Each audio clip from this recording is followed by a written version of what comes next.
mainkan.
Assalamualaikum warahmatullahi wabarakatuh.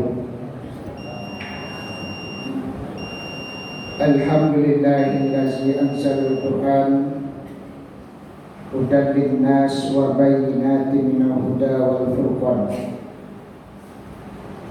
Asyhadu an la ilaha illallah wahdahu la syarika lah wa asyhadu anna Muhammadan abduhu wa rasuluhu la nabiyya ba'd. Amma ba'du, fa ya ibadallah, usikum wa iyaya bittaqwallah, faqad fazal muttaqun. Faqala Allah ta'ala fil Qur'anil Karim, a'udzu billahi minasyaitonir rajim. Bismillahirrahmanirrahim. Ya ayyuhallazina amanu taqullaha haqqa tuqatih wa la tamutunna illa wa antum muslimun. Ya ayyuhallazina amanu zkurullaha zikran katsiran wasabbihu bukratan wa asila. Ya ayyuhallazina amanu kutiba alaikumussyam kama kutiba alal ladzina min qablikum la'allakum tattaqun. Sadaqallahul azim. Ma'asyiral muslimin, jemaah salat tarawih dan witir yang berbahagia. Pertama, mari kita mengucapkan puja dan puji syukur kehadirat Allah Subhanahu wa taala yang senantiasa melimpahkan rahmat dan karunia kepada kita, yang senantiasa melimpahkan nikmat kepada kita, nikmat kesehatan, nikmat kesempatan, sehingga kita pada malam ini kembali dipertemukan oleh Allah Subhanahu wa taala di bulan suci Ramadan 1443 Hijriah. Mudah-mudahan kita diberikan kesehatan dari awal Ramadan hingga akhir Ramadan nanti, sehingga kita benar-benar dapat mampu melaksanakan pundi-pundi amalan di bulan suci Ramadan ini. Selanjutnya, selawat serta salam kepada junjungan kita Nabi besar Muhammad sallallahu alaihi wasallam, dengan melafazkan Allahumma shalli ala Muhammad wa ala ali Muhammad. Semoga satu kali kita berselawat kepada beliau, Kita berdoa kepada Allah Subhanahu wa taala mendapatkan 10 syafaat hendaknya. Amin amin ya rabbal alamin. Amin. Bapak-bapak dan ibu-ibu, hadirin hadirat yang berbahagia. Pada kesempatan ini izinkan kami menyampaikan sedikit tausiah terkait dengan apa yang kita lakukan di bulan suci Ramadan ini, sehingga kita benar-benar mampu memaksimalkan amalan-amalan di bulan suci Ramadan. Kita datang Ramadan tidak hanya dapat menghitung biasa-biasa saja, tetapi kita tampil maksimal, tampil dengan cemerlang untuk melaksanakan pundi-pundi amalan di bulan suci Ramadan ini. Kenapa Bapak Ibu sekalian? Karena kita diperintahkan oleh Allah Subhanahu wa taala untuk mempersiapkan bekal-bekal kita di akhirat kelak. Karena yakin dan percaya Bapak dan Ibu sekalian bahwa akhirat itu kelak. Akhirat itu tidak tentu berapa tahun. Akhirat itu adalah abadi. Allah Subhanahu wa taala telah menegaskan dalam firman-Nya surat Al-Hasyr ayat 18 yang berbunyi, Ya ayyuhallazina amanu taqullah. Hai orang-orang yang beriman, kata Allah, bertakwalah kepada Allah. Wal tanzur nafsum ma qaddamat lighad. Hendaknya setiap diri kalian memperhatikan apa yang sudah dipersiapkan untuk hari esok. Apa bekal untuk hari esok? Wattaqullah, bertakwalah kepada Allah. Innallaha khabirun bima ta'malun. Sesungguhnya Allah mengetahui apa yang kita laksanakan pada hari. Sesungguhnya Allah Maha tahu apa yang kita laksanakan selama bulan suci Ramadan ini. Sesungguhnya Allah dapat melihat apa amalan-amalan yang sudah kita kerjakan setiap malam bulan suci Ramadan. Bapak dan Ibu sekalian, kenapa saya melontarkan ayat ini?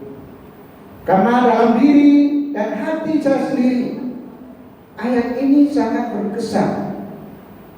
Kenapa? Karena kita tinggal di dunia ini hanya sebentar. Kita hidup di dunia ini hanya persinggahan.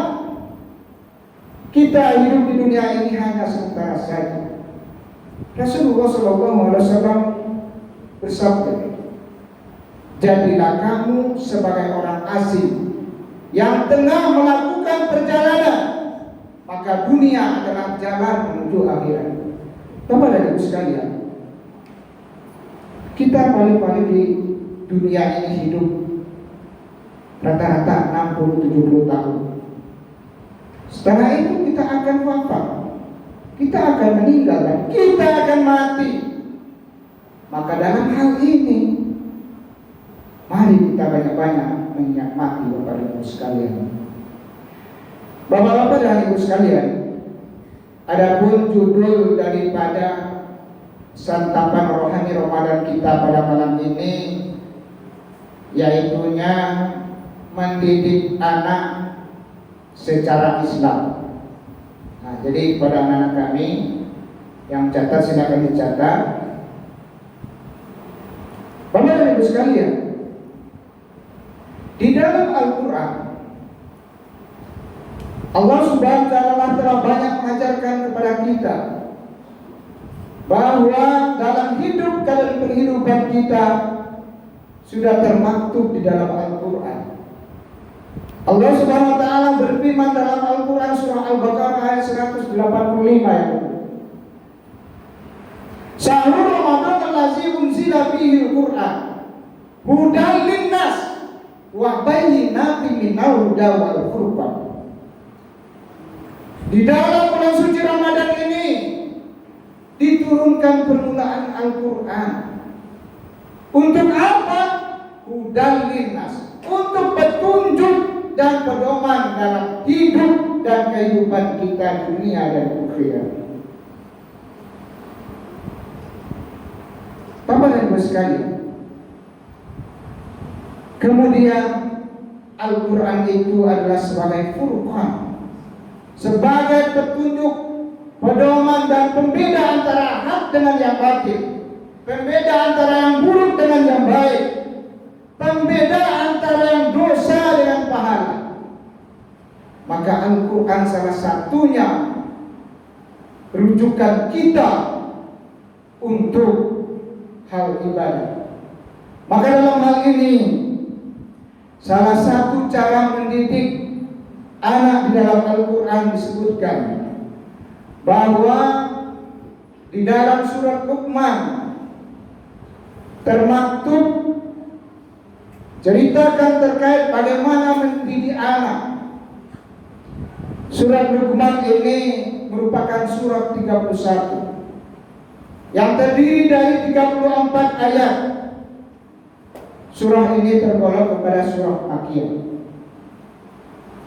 Maka Allah Subhanahu wa taala telah menyampaikan kepada Luqman yang diceritakan di dalam Al-Quran adalah salah seorang tukang kayu yang bertubuh pendek dan hidung mancung. Di dalam Al-Quran diceritakan bahwa salah satu cara mendidik anak yang dipetik dari surah Luqman ini, yang pertama adalah memberikan keyakinan pada anak bahwa menyembah hanyalah kepada Allah. Bapak dan Ibu sekalian, kita sebagai orang tua perlu meyakinkan kepada anak kita bahwa kita menyembah kepada Allah Subhanahu wa taala. Tidak ada yang lain. Ini sudah kita lapaskan di dalam dua kalimat syahadat. Asyhadu an la ilaha illallah wa asyhadu anna Muhammadar Rasulullah. Aku bersaksi tiada Tuhan selain Allah dan aku bersaksi Muhammad adalah utusan Allah. Jelas Bapak dan Ibu sekalian. Makanya kita harus mengingatkan kepada anak kita bahwa tidak boleh mempersekutukan Allah, tidak boleh menyamakan kedudukan Allah dengan yang lain, karena Allah Subhanahu wa taala telah menyampaikan dalam firman-Nya dalam Al-Quran surah Luqman ayat 13 yang berbunyi, wa iz qala Luqman li ibnihi wa huwa ya'izuhu ya bunayya tusyrik billah inna syirka la zulmun azim. Dan ingatlah ketika Luqman berkata kepada anaknya, ketika dia memberikan pelajaran kepadanya, wahai anakku, janganlah engkau menyekutukan Allah. Sesungguhnya persekutukan Allah adalah benar-benar kezaliman yang sangat besar. Bapak dan Ibu sekalian, Bapak-bapak dan Ibu sekalian, jadi kita perlu mempertegaskan kepada anak kita sejak ini bahwa kita harus meyakinkan bahwa Allah Subhanahu wa taala merupakan Tuhan kita. Allah Subhanahu wa taala adalah satu yang Maha Esa. Rasulullah sallallahu alaihi wasallam pernah bersabda kepada Ibnu Abbas radhiyallahu anhu. Rasulullah sallallahu alaihi wasallam bersabda, wa an ibni Abbas radhiyallahu anhuma qala kuntu khalfan Nabi sallallahu alaihi wasallam yauma qala ya gulam ihfazillah yahfazka ihfazillah tajidahu tajahaka wa iza sa'alta fas'alillah wa iza ta'alta fas'alin billah. Rawahu Tirmizi qala hasan sahih. Apa kata Rasulullah sallallahu alaihi wasallam kepada Ibnu Abbas? Pada suatu hari aku pernah dibonceng oleh Rasulullah sallallahu alaihi wasallam sambil bersabda, "Wahai anak muda, jagalah Allah, ihfazillah yahfazka." Jagalah Allah, niscaya Dia akan menjaga. Ihfazillah tajidhu tajahaka. Jagalah Allah, niscaya Allah akan selalu ada di hadapanmu. Wa idza sa'alta fas'alillah. Jika kamu meminta sesuatu, mintalah kepada Allah. Wa idza sa'alta fas'alil billah. Jika kamu minta pertolongan, mintalah kepada Allah Subhanahu wa taala. Bapak dan Ibu sekalian, Ibnu Abbas radhiyallahu anhu itu merupakan sahabat Nabi yang juga merupakan sepupu Nabi. Rasulullah SAW memberikan nasihat kepada sahabat-sahabatnya, bukan saja kepada yang senior, akan tetapi kepada yang junior, kepada anak-anak, kepada anak kecil. Begitu Rasulullah SAW menanamkan tauhid kepada anak-anak, supaya anak-anak kita itu terpatri di dalam dadanya tauhid yang berisikan kalimat la ilaha illallah. Selanjutnya, Bapak dan Ibu sekalian, kita ingatkan untuk selalu bertakwa kepada Allah Subhanahu wa taala, menjalankan perintahnya, menjaga Allah, agar anak-anak kita tersebut menjadi orang-orang yang saleh. Kemudian Bapak dan Ibu sekalian,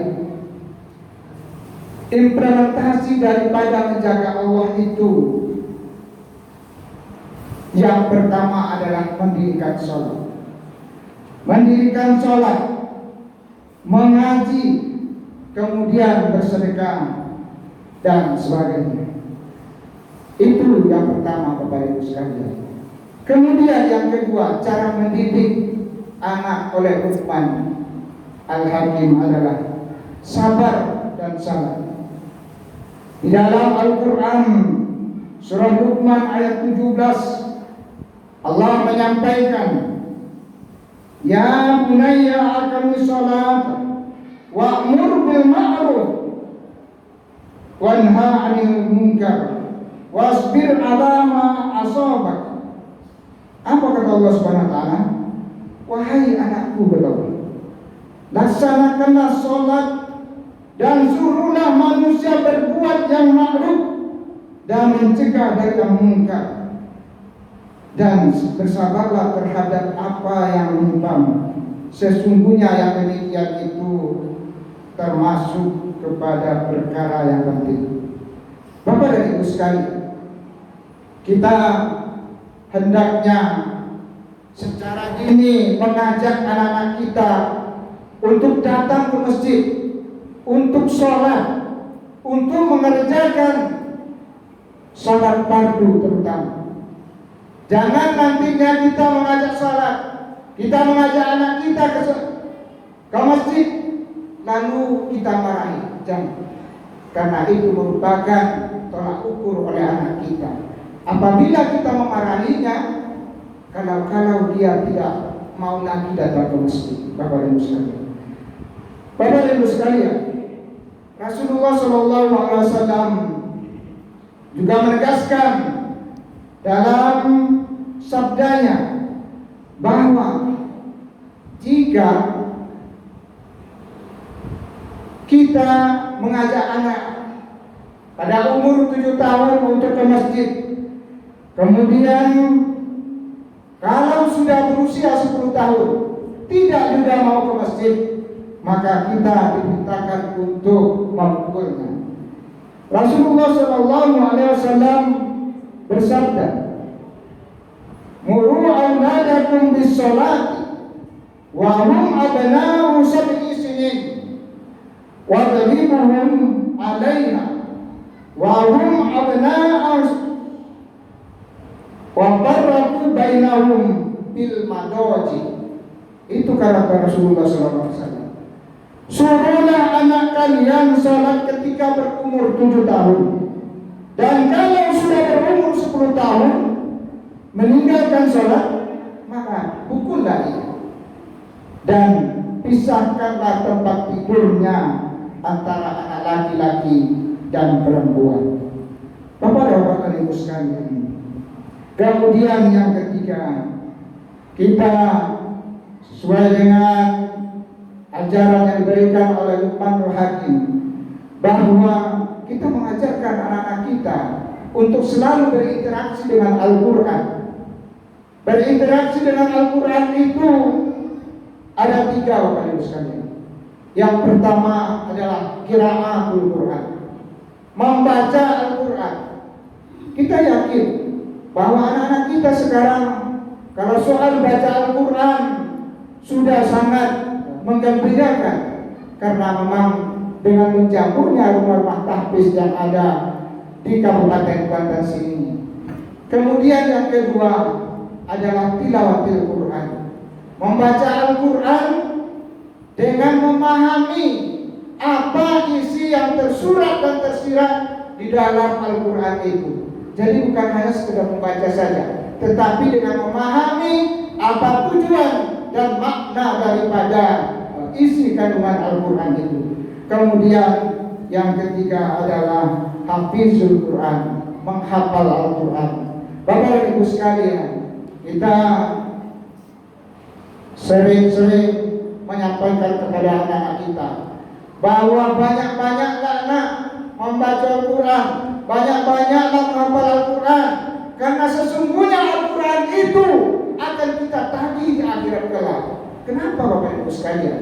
Karena kita, seandainya kita di akhirat kelak kurang atau banyak dosa dari pahala, maka kita akan menagih kepada Allah. Ya Allah, mana amalan saya waktu di dunia kemarin? Turunkan berkahnya ya Allah.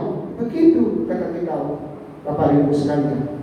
Bapak-bapak dan Ibu sekalian, mungkin itu pesan-pesan dari bagaimana cara mengajar anak kita yang tersurat di dalam surah Luqman. Mudah-mudahan kita semua akan senantiasa menjaga anak kita daripada keterpurukan akidah, daripada bahaya narkoba, daripada bahaya prostitusi, daripada bahaya kerjaan-kerjaan yang tidak berguna. Karena Allah Subhanahu wa taala telah menyampaikan bahwa itu adalah permainan dunia, itu adalah kerjaan dunia. Allah Subhanahu wa taala menyampaikan dalam surah An-Nazi'ah ayat 38 dan 39. Wa asarul hayatad dunya. Apabila siapa yang mementingkan kepentingan dunia, fa innal jahima hiyal ma'. Sesungguhnya neraka adalah tempatnya, kata Allah Subhanahu wa taala. Camkan baik-baik, mari kita perhatikan anak kita, mari kita jaga anak kita dengan baik supaya berakidah akhlak yang mulia yang diridai Allah Subhanahu wa taala. Billahi fisabilillah, wastabiqul khairat. Assalamualaikum warahmatullahi wabarakatuh.